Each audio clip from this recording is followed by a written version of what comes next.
You and your apartment neighbors armed yourselves with whatever you could find. You've got an old hunting rifle in your hands. You smash the false walls descending into the building's disused basement. Someone bellows, could somebody get some flashlights? Can't see a fucking thing down here. Hurry up, you shout. We don't want this guy to get away. You looked away from the dark, and someone tosses you a hefty mag light. Its light shines, but you can only focus on the shadows that remain. Down you go, the beam dancing. You're followed by another armed woman. She's got a shotgun. The others must be too scared to go without more light. Fucking goddamn it! A voice gurgles. It's unfamiliar to you. You can hear a child cry upstairs. It's like a damn maze down here. You and your guard are quite lost, but your beam passes over something that's not wall. Something in a hoodie. They're looming over a desk. They're back to you. When the beam passes over them, they freeze, almost instinctively. Hands up, you shout. They comply, their hands raising slowly. Move, and I'll shoot. I don't know who you are or what you're doing down here, but we've had a lot of people topside going missing, and it all leads to something in this basement, and you're the only thing down here. The voice in response sounds like gravel and glass. You're dead wrong, and if you fuck with me, you're gonna end up plain dead. I get the distinct impression we're on the same side here. Shut up, just turn around. No can do, kiddo. Do it, or I'll shoot. Fuck off, kid. Bang, the shotgun goes off. The woman's almost surprised as you. The figure barely jerks. He turns around slowly, revealing a face like something on a gargoyle. He slowly walks toward her. You're paralyzed with fear. He grabs the weapon out of her hand and bends the barrel back like in one of those old cartoons. He leans in real close. His breath smells like rotten fish. You done fucked up, girlie. The World of Darkness is a tabletop role-playing system focused on gothic horror, terror, and despair. It's predicated on the notion that ghosts, vampires, werewolves, and, Frankenstein's monsters all actually exist. And they've just been existing somewhere out of your sight for all this time. But as things escalate and things get worse and worse, it becomes really clear that there's something bizarre going on. It's meant to take place in reality, modern day or a little bit before or after. But the main thing is that it's sort of a nightmare version of reality, or like the way an action movie portrays reality. It's not real, but it's got real-like elements. World of Darkness differs from Dungeons & Dragons mainly insofar as that there's no classes.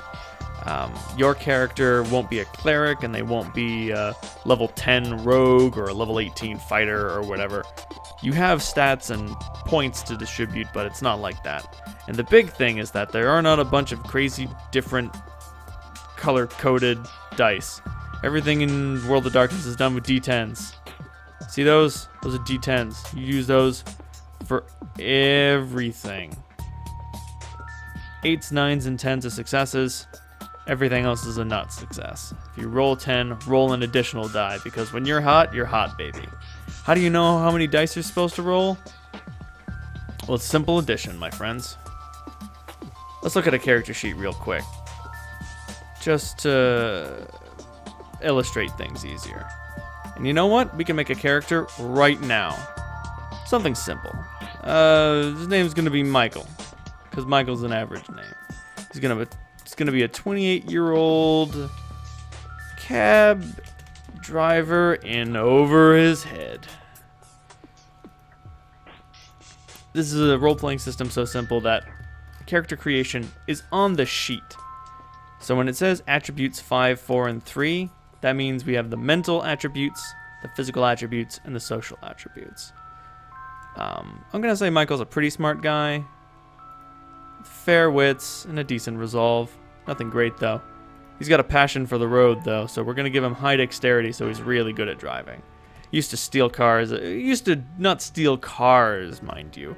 Is it stealing when you take your aunt's Cadillac out for a joyride? I think not.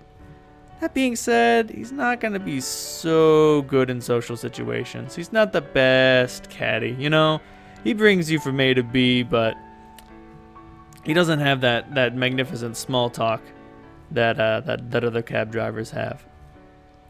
A character's virtue and vice sort of dictate character traits. I like to start with the vice because I like a character driven by his flaws. I'm gonna say that his vice is greed. He engages in some, Louis De Palma-esque shenanigans, taking wrong routes. When he's got a drunk in the cab, he goes around the block just once or twice. Run that meter up a little bit, you know what I mean? But, and so that's sort of Michael at his worst. That's him at the best of his worst, actually. Virtue is him at the best of his best. So I'm going to say that his virtue is, let's go for faith. You know what? Michael's a devout man. He's got feelings and thoughts that, I don't know. Not only was the town planned, but if someone was able to plan out the town, who's to say that someone isn't planning out his life, planning out his roots, something like that. Yeah, he doesn't think about it too much. A character starts with 5 health for their size and gains 1 point of health for every point in stamina they have. Michael's got 2 points in stamina, so he gets 2 extra points of health. That means he's got 7 points of health. He's got average health for a human. What you would expect.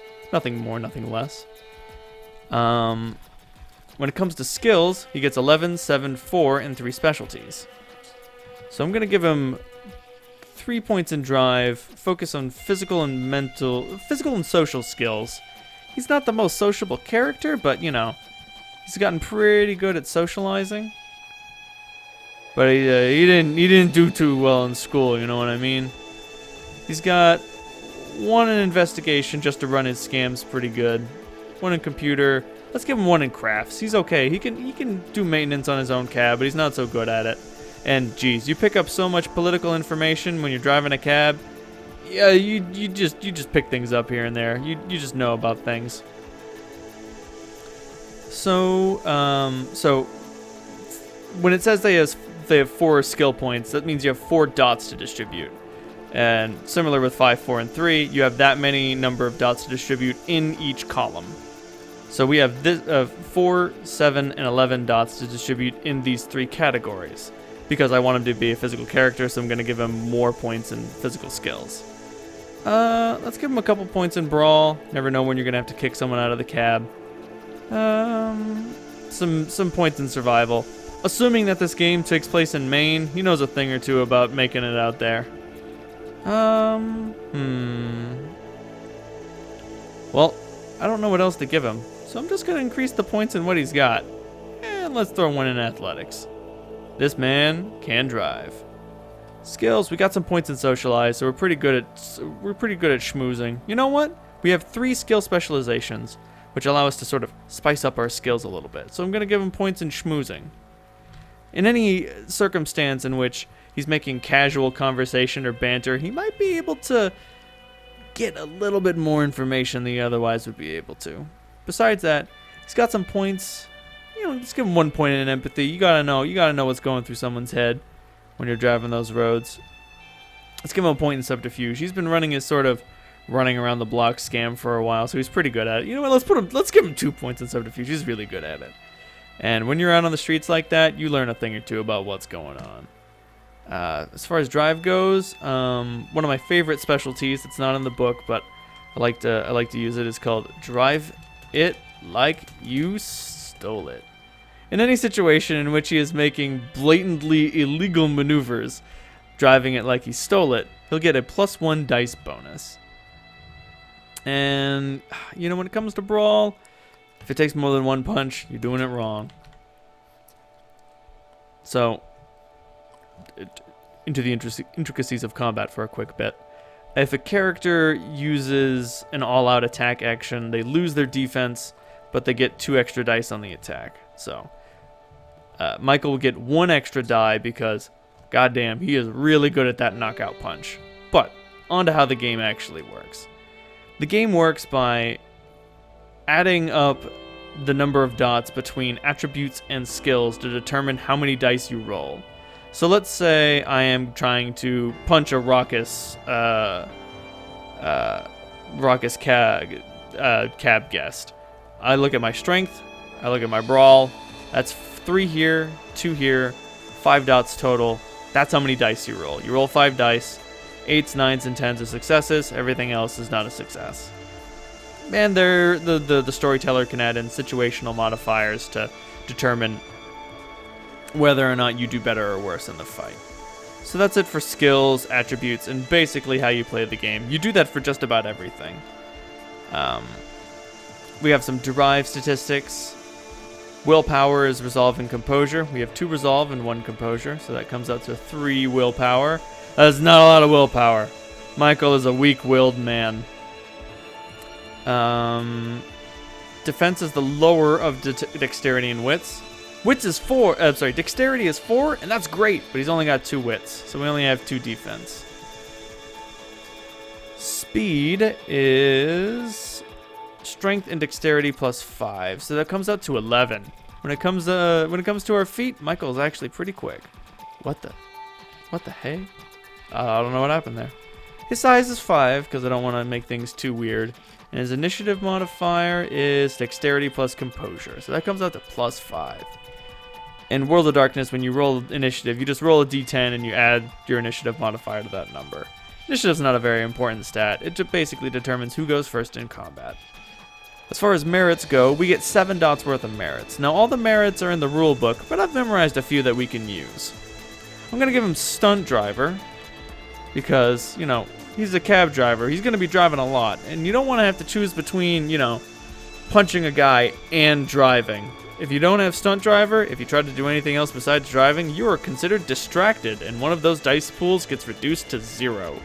I bet you're thinking, how do you roll 0 dice? Well, that's called the chance die. You roll a d10. If it comes up a 10, it's a success. If it comes up a 1, something awful happens. That's up for the storyteller to decide. And if you roll anything between 2 and 9, it's a failure. So you want to avoid rolling chance dice as much as possible, because that's when wacky shit starts happening and party members start dying. So please, avoid that. I'm going to give him common sense, because you know what? It's always nice to have some common sense. Common sense is a 4-dot merit for a reason. Anytime we are about to make a terrible mistake, the storyteller makes a secret roll. And then if we succeed, he gets to lean down and tell us, "Hey dipshit, don't do that." Or quite possibly, "Hey moron, go do this." And he's gonna be oh, you know what? He's been skimming off the top for a while. Let's give him 1 dot in resources. 1 dot in resources means he's got a little bit of extra change lying around. And he can use those resources to better prosecute whatever it is we're going up against. The last thing is morality. Morality starts at 7, but we're gonna start Michael's at 6. He's been scamming way too many people to have the full 7 morality. Now, when you drop him in morality, you have to make a roll to determine whether or not your character goes a little crazy from it. From 7 to 6, you roll 3 dice to determine. Right. So if a character performs a sort of morality offense, going from 7 to 6 would constitute, you know, petty theft or something like that. You would roll 3 dice. If you're going anything from 4, 3, and 2 is 3 dice. I'm sorry, 4 and 3 is 3 dice. 6 and 5 are 4 dice. And 2 and 1 are 2 dice. If you don't get a success on any of those on that roll, then you lose a morality point. And then you roll your morality. And if you fail that roll, then that's when things get bad. That's when you get a derangement. And a derangement means your character's a little weird. So let's actually go find a D10 dice roller. I'm going to show you one of my favorite dice rollers because I like you so much. Wet paint dice roller.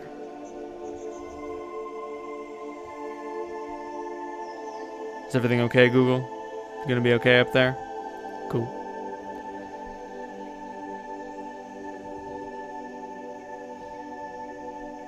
Everything okay, Google? Alright, fantastic. So, this is a dice roller. We're gonna roll 6 dice. We got a success. So despite the fact that Michael has lost one of his morality for being a general dirtbag and scamming money off of people, he's pretty okay with it, you know? Yeah, shit happens. It's not his problem, right? Right. Now, when that number gets lower and lower, well, your chances of succeeding become less and less. 5 dice. Oh, still got a success. 4 dice. Oh, no! A derangement. You can find arrangements in the rulebook, but you can also work with your storyteller to come up with something more appropriate for the character. Besides that, we're just about done. Oh, right. Health healing. So, health is distributed into 3 different forms. We've got bashing damage, which takes the form of 1 slash. Oh no, this sheet does not properly represent that. That's fine. So what we would do is, you know, I generally have a notepad document on hand when it comes to dealing with health for a character. So we've got 1 slash, that's bashing damage. No need to worry about that. Bashing damage heals once every 15 minutes. So, no need to worry about bashing damage. Baseball bats, fists, brass knuckles, things like that do bashing damage. Then there's lethal damage, a big X. It takes 2 days to heal a point of lethal damage. Guns, knives, cars running into you, falling from dangerous heights, those sort of things deal lethal damage. Then there's something that you're not apt to see very much in World of Darkness as a human. The star. That's aggravated damage. It takes 2 weeks to heal 1 point of aggravated damage. If a human takes a point of aggravated damage, they start taking 1 point of bashing damage until someone can perform medical attention on them. Either they're bleeding out or they're bleeding internally. Do not take aggravated damage. But it's very unlikely for that to happen to a human. What would take aggravated damage? Figure out next time when we talk a little bit about Prometheans, in preparation for the Promethean game that I will be hosting on this channel soon. Till then, if you have any more questions, drop a comment. Sorry this was a little rush, a little slapdash. Just want to get the information out there so that things make a little bit of sense.